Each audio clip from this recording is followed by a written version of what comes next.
Well, I enlisted in the United States Navy in August of 1978, and I ended up on board the USS America, where unfortunately I sustained some injuries on the flight deck while performing my duties, and in a roundabout way, since that, ended up at Sinklant Fleet Atlantic Command Support Facility in Norfolk, Virginia, on Hampton Boulevard, and was directly assigned to LOSF Division 22, which were a group of about 11 people then. We were directly responsible for briefing Admiral Trane. We briefed him on current military operations around the world, what the Soviets were doing that day, what they had done the night before. LOSF is just an acronym for Atlantic Operational Support Facility, and Sinklant Fleet is another acronym for Commander-in-Chief Atlantic Fleet, for which Admiral Trane was at the time. Everyone on the eastern seaboard answered to this man.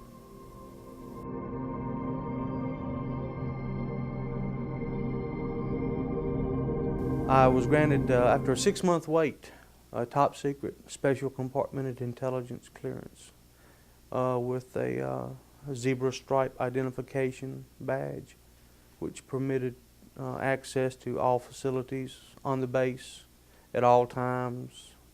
I had unrestricted access to any facility at any time, as well as the command center, which it was specifically granted for, so that I could be up on the mezzanine, or the third deck as we called it, up over the command center, to make sure that any incoming and outgoing audio-video information that came into the command center was recorded and duly logged for reference, or if they needed it for later. We're recording all the video and audio of everything that's going on, even when they set what was called a condition zebra alert, which was generally a training exercise. They would announce it beforehand: this is a drill, set condition zebra. And unauthorized personnel would be escorted out of the command center. It's the highest level of alert that the Navy has, or had at that time, for dealing with generally dealing with global nuclear threats, in particular the Soviets. Soviet Bearcats would routinely patrol up and down the eastern seaboard, watching what we were doing, and we would set a condition zebra if we had the need to put planes in the air to escort the Bearcats if they were a little too close to our airspace, or if they had ships in the area that were being a little suspicious acting, for instance. Or they would have a drill, for instance, where they would get out the mad books, they called them.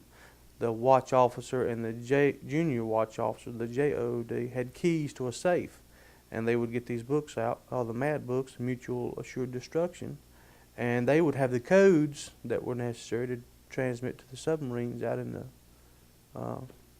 watching stations to, if necessary, to launch a nuclear strike. And not many people were allowed in the command center because they actually did use the codes and so forth that I'm sure the Soviets and any other persons who were enemies of the United States would have loved to have got their hands on. The zebra classification, without that, you were not allowed authorized access to these facilities during this drill. And the zebra drill was specifically for the highest level of top secret information that was being exchanged between the command center and ships and or submarines at sea. Well, the day started out pretty routine. I had gotten a cup of coffee. It was early in the summer, and I'd say around the first week or two in May, to the best of my knowledge. So everything was going along pretty just ho-hum routine. And they dimmed the lights first in the command center when they set a condition zebra alert. I always dim the lights first. They turned the lights down, and most of the times when they set these drills, they would say, this is a drill, this is a drill, set condition 0. But they turned the lights down this time, and they didn't say this is a drill. And the watch officer and the junior watch officer looked at each other and said, were told some of their assistants to verify whether or not this was a drill as the event was taking place. And our early warning system of I believe it came in from the Air Force Base in Greenland at that time, to the best of my knowledge, or perhaps an early warning station up as far as Nova Scotia, that we had contact with an unidentified flying object that had entered our airspace. And they said that this was not a drill, and so it was treated with the utmost promptness, and everyone started just running around like mad once they realized it wasn't a drill, and it took on a whole different air. And within moments of that, the watch officer summoned Admiral Trane over to the command center, because this was a little out of his area of authorization, for lack of a better way to put it. It required Admiral Trane's oversight. And within minutes, Admiral Trane was rushed into the command center, into his viewing booth that he had right under the mezzanine there.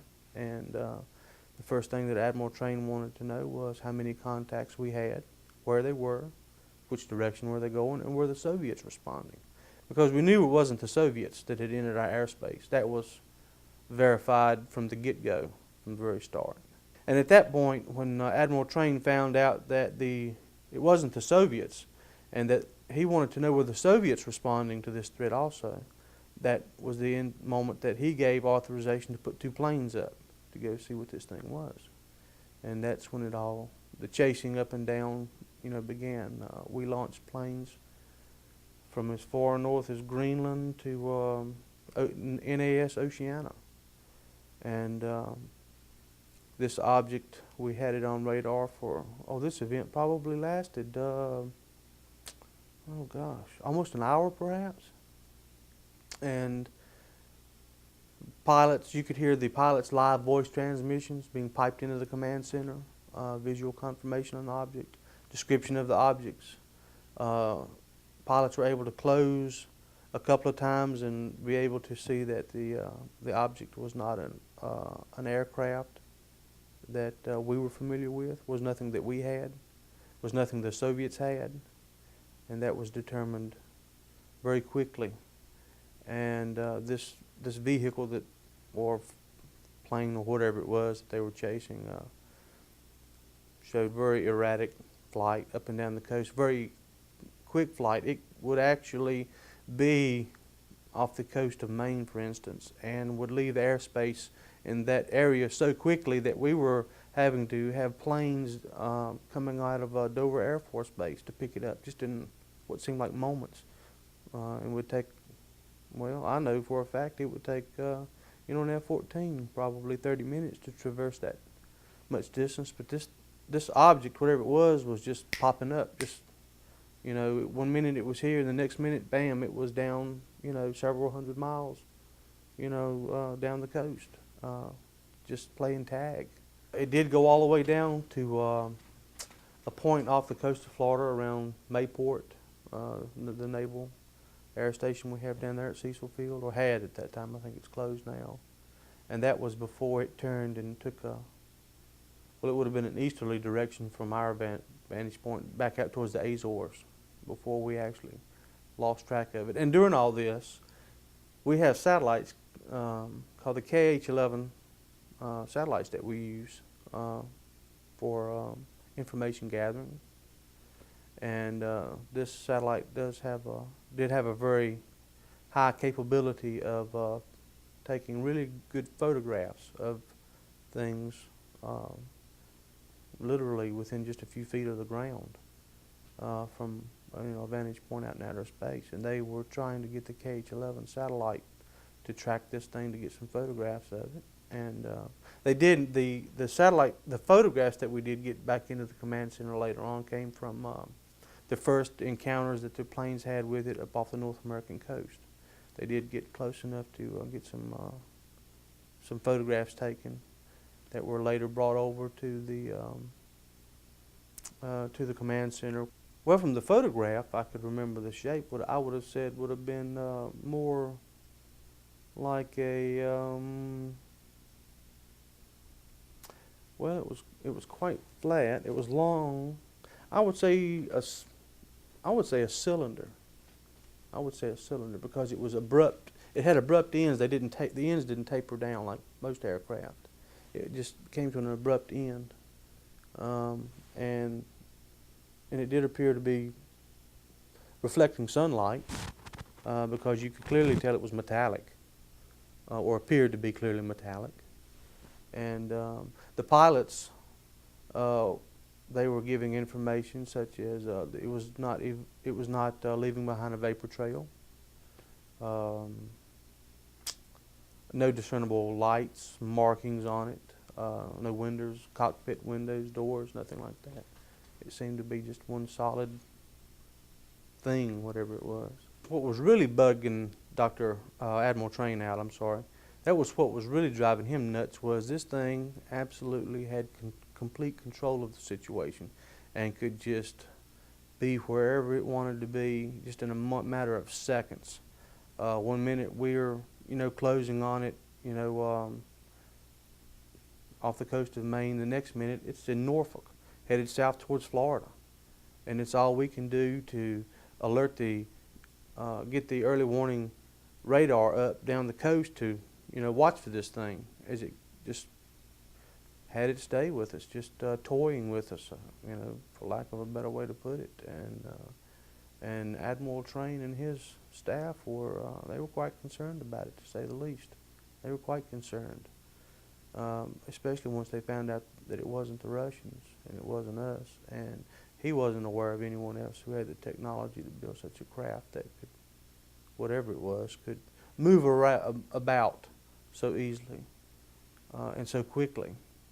And I remember distinctly looking over the rail over the mezzanine there, over the third deck, and just watching complete chaos, break out because of their inability to keep an eye on this thing, whatever it was then. Yeah, the thing was moving around so erratically and so quickly up and down the coast. They were trying to notify as many commands as they could up and down the coast to track this thing or get a plane up. As Admiral Trane was doing, he was scrambling, authorizing planes up just left and right, up and down the whole eastern seaboard, and to try and cut this thing off, to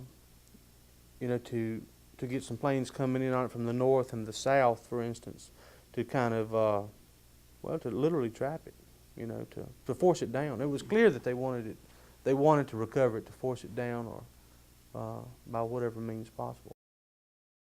The order was given by Admiral Trane to try and get this object forced down out of the sky, if at all possible, by whatever means possible.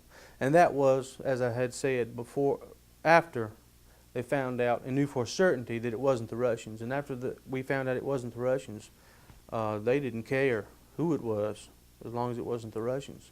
They didn't care who it was or where it was from. They wanted it, and wanted it bad.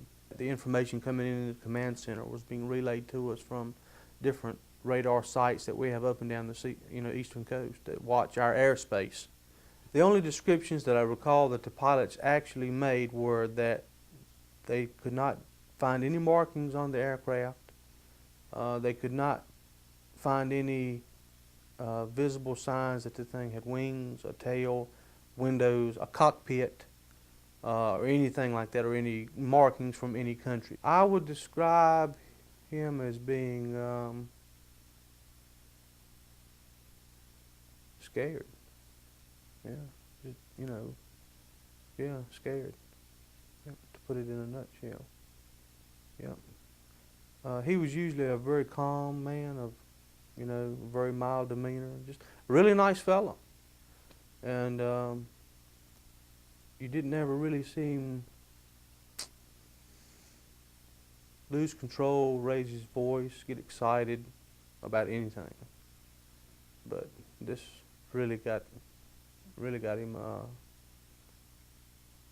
really had him upset, to say the least. And that was, I'd say that was the impression that I had from most of the officers that were with him. They were just as much in the dark and scared as everybody else. They would not actually track it down the coast. It would just appear hundreds of miles from its last sighting. And the pilots would, it would just, one moment it was there and the next moment it wasn't.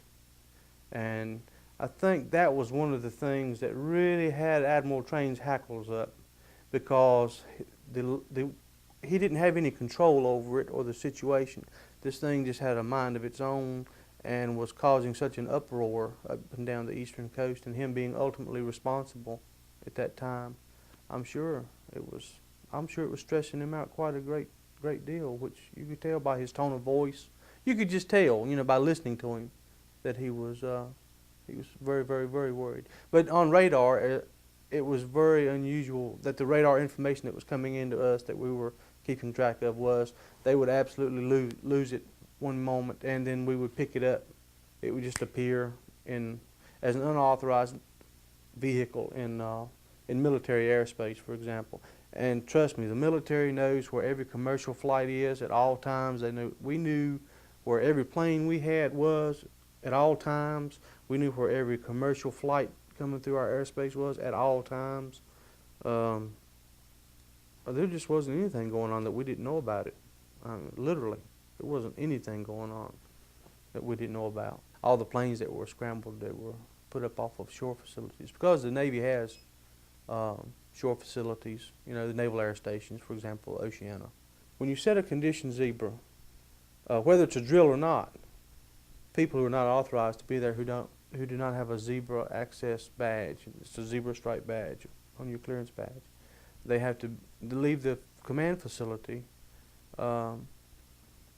and we have Marines stationed outside the building there, in the building and as well as outside, that were under orders to shoot any unauthorized personnel that remained in the command center during one of these episodes. And that was supposedly for interest of national security. There's a door right here, and this guy, the Marine, comes in and wants to know what's going on. Is this a drill or so forth? They've got orders to start shooting people.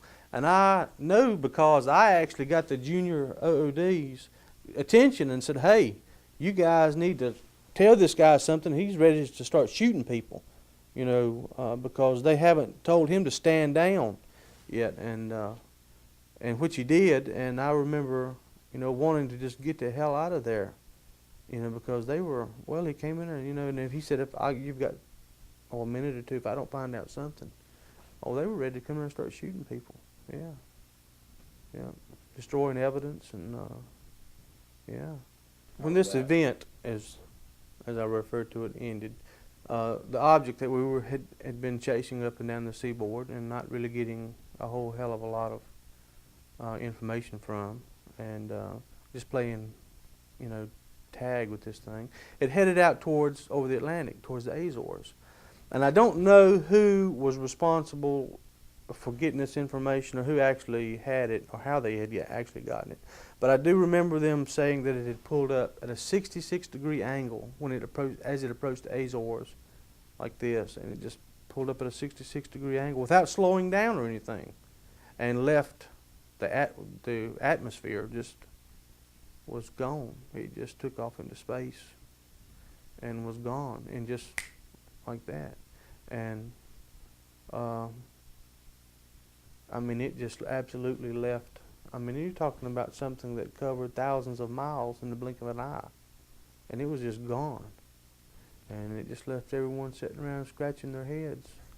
Gee whiz, I wonder what that was. It was comical in a way to see how the vast military might of the United States being put on its knees by something they had no idea what it was, where it came from, where it was going, or anything.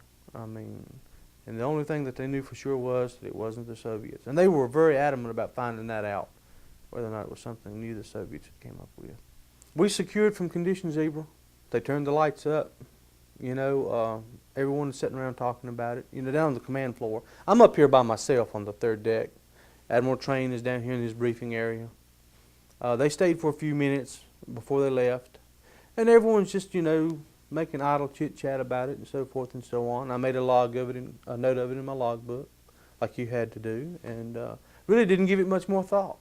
These two guys came in suits. They weren't in military uniform. They just came in suits and, you know, had their little badges on. They didn't have zebra stripe clearances. It was like a visitor's badge. They weren't, you could tell they weren't personnel there. And I didn't know them, Tom, Dick from Harry. I'd never seen these guys before. So we go out of Division 22 and we go downstairs to the first floor, and there are several little conference rooms and so forth. And they took me into one they already had set up and set me down. And they had my logbook. You know, they got that and took it down with me. And these two gentlemen began to question me about this event. And I remember, you know, saying to them, they were being pretty rough, you know, about it, to be honest with you. And I remember telling them, literally putting my hands up and going, "Wait a minute, fellas, I'm on your side." You know, whoa, just a minute, because they were not really nice. They were very intimidating and made it quite clear to the point that nothing that was seen, heard, or witnessed that transpired during that was to leave this building. You not to say a word to it about your coworkers and off base. You just forget everything you may have seen or heard or whatever concerned with this. It didn't happen. But they were nice nasty, I guess is a good way to put it. And I distinctly remember sitting back in my chair, and I put my hands up and had to tell these guys, "Wait a minute, hey, we're on the same side, fellas. You know, we don't have a problem here," because you got the impression that they would do bodily harm to you otherwise. I mean, without really coming out and threatening you. Their tone of voice, well, you can just tell. You know, if someone's, you know, letting you know, "Hey, buddy, do what I say or else." If this object had been hostile and wanted to drop weapons or shoot missiles at us or whatever, they would have been it would have been very easy for them to do that. There was no question about that. And I'm not a pilot. We don't have anything, or didn't have anything at that time, that could hold a candle to whatever this was, and it was just had its own free run of our airspace and could do anything it wanted as far as traveling at will. We did not pose any threat to it whatsoever. That was painfully obvious, very, very much so. I do believe that Admiral Trane knew that too, and was quite afraid that just might happen. Yeah, because yeah, just in a word, I'd say that old boy was scared, just plain old scared. What happened to the 35mm slides that we had? We never got around to putting them up on the telesign for Admiral Trane to actually view. They were just prepared. I can remember her telling me that they came in, got up all the film, you know, developed and undeveloped, and all the materials they had with it and the slides. And my logbook, I never did see that again. I know we had a new logbook the next day, a brand spanking new one to start with, and that disappeared. And I don't know what happened to it. Nobody really knew what happened to it. She said the same guys came in that took me downstairs that same day. They had already been over there to her lab. Because she was asking me what happened. She said, "You know, what was going on? What happened?" You know, she said, "These two guys came in here and read us the riot act and wanted, you know, this, that, and the other, and rounded up all this stuff." And it went down as just an unidentified flying object. They never did know what it was. They never did know what it was. They just logged it off, literally, as an unidentified flying object, literally. I remember the watch officer and the JOD and the OOD, officer of the deck, and the junior officer of the deck. I do remember them looking at each other talking. And I'm just hanging my head over listening. You know, and they're talking to each other about how to put it in their logbooks. You know, how we're going to do this. He just said, put it down as an unidentified flying object contact, and that's it. Now, whether they got the same third degree as I did from these other two guys, I would think so. I would think everybody that was in the command center got it.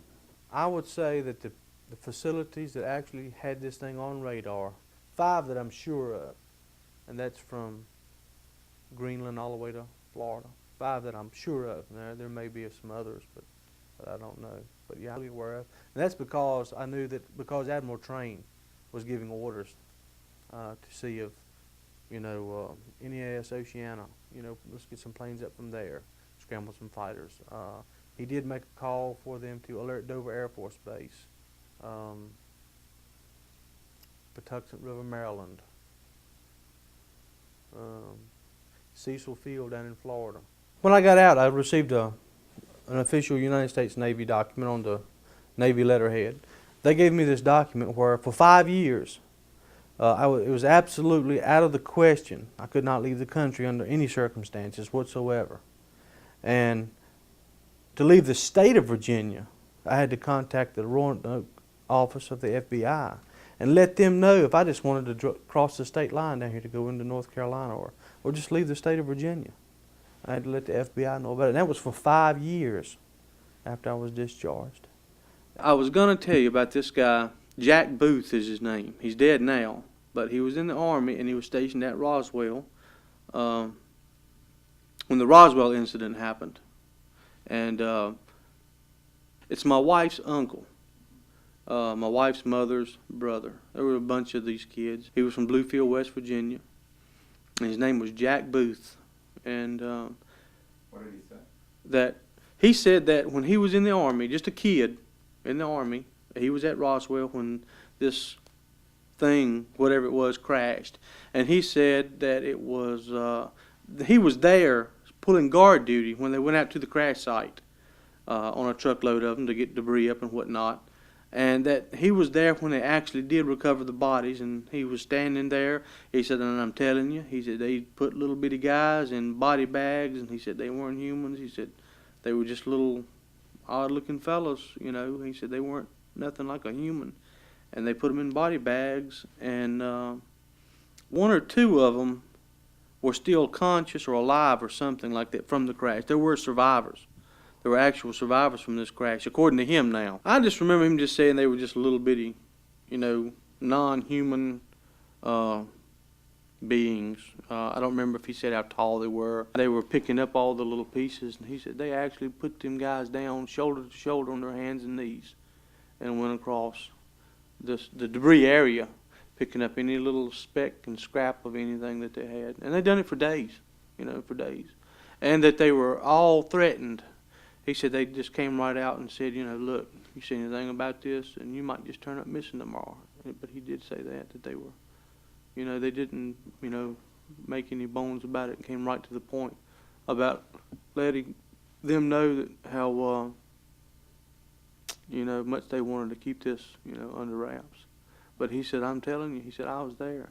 This would have been 1979, maybe. 1980, yeah. John Michael Murphy. He was a Marine Corps corporal when I was in the Navy. He was stationed down there at the security barracks at Sinclair Fleet. He was part of the security detail there for the base. And Murphy had swore up and down that earlier, when he was over still in the Marine Corps, that he had actually guarded a spaceship, an extraterrestrial craft or whatever you want to call it, at a facility not far from Dover Air Force Base over in Delaware. And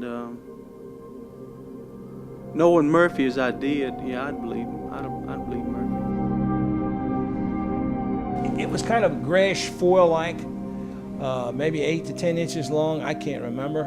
It seemed giant-like when I saw it because it was the first time I'd ever seen anything like this before. And all eyes were just peeled on that particular thing, and when he told us what it was, it was frightening.